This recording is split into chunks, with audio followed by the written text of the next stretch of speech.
आखिर ये पुरअसरार त्यारा आया कहाँ से, कहाँ चला गया? मीडिया खासतौर पर मीडिया इस पुरअसरार तैयारे के हवाले से जंग गोइयां रही हैं और इंटरनेशनल मीडिया और खासतौर पर एक Israel is the only country for us.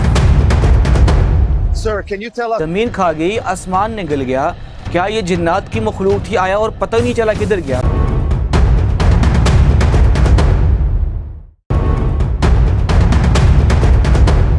नाज़रीन, सिर्फ मैं आपको एक नक्शा बता देता हूँ। पिछली जो वीडियो मैंने बनाई थी उसमें रिकॉर्डिंग की वजह से जो आखिर का जो क्लिप था वो रह गया था, तो अब मैं दोबारा इस क्लिप को रिकॉर्ड करवा रहा हूँ। मैं आपको इस एक नक्शा दिखाऊंगा।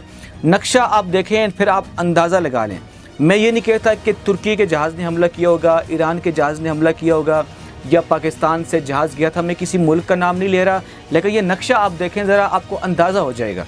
ये नक्शे पर आप देखें जी, इसराइलियों की तरफ से ये बयान रिकॉर्ड करवाया गया कि हमारे रियासत के ऊपर किसी नामालूम जहाज़ ने हमला किया और फिर कुवैत के रास्ते से निकल गया। अब देखें, कुवैत के बाद तो अगर कोई मुल्क हमला कर सकता है वो ईरान है। ईरान की और इसराइल की खुली इस वक्त जंग छिड़ी हुई। अगर ईरान हमला करेगा तो छुप के तो हमला कर नहीं सकता। अगर वो हमला करेगा तो बरमला जिस तरीके से वो बता रहे वो बताएगा उनको, इसमें छुपाने वाली कोई बात है नहीं।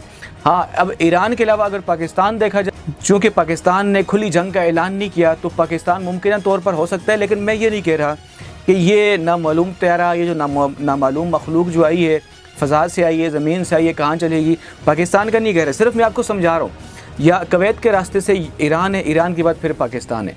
अब आपने ख़ुद ही इस पर जायज़ा लगा लें। मैं अगर कोई बात करूँगा तो वो बाज़ औक़ात ऐसा होता है, कोई अल्फाज ऐसे होते हैं जो दलील बन जाते हैं। किसी भी केस में, किसी भी कानून में बाज़ औक़ात ऐसी चीज़ें जो होती हैं वो दलील बन जाती हैं।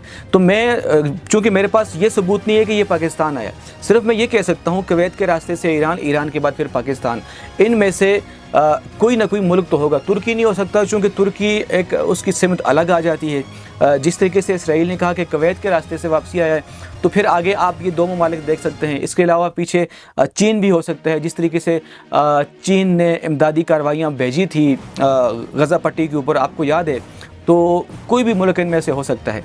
लेकिन जो आपको मैं ज़्यादा समझाना चाह रहा हूँ, पहले कुवैत है, फिर ईरान है और फिर पाकिस्तान है। अब तक के लिए इतना ही काफ़ी है। मिलते हैं एक नई वीडियो में। आप अपना भी ख्याल रखें, अपने घर वालों का ख्याल रखें। मुसलमानों के लिए हमेशा दुआ करते रहें, बिलखुसूस ईरान के लिए और फ़लस्तीन के लिए दुआ ज़रूर करें। खुदा हाफ़िज़।